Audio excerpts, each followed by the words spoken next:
So Luke, tell me about the Alta X and the Ignis payload. So the Alta X is a 35 kilo drone, a heavy lift used for a variety of payloads. The payload that we've got on it is the Ignis, which we use for our fire management work.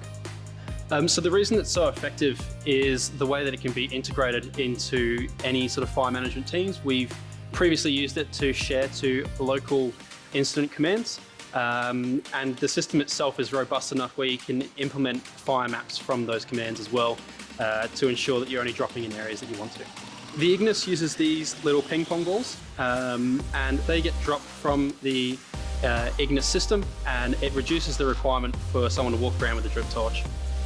So we have a remote interface that we can access from the drone, and we can either draw lines or just hit start and stop on the areas that are required. It reduces the manpower required and also reduces the time to complete. So we recently did a mission that was intended to take 4 days with people on the ground that only took us 1.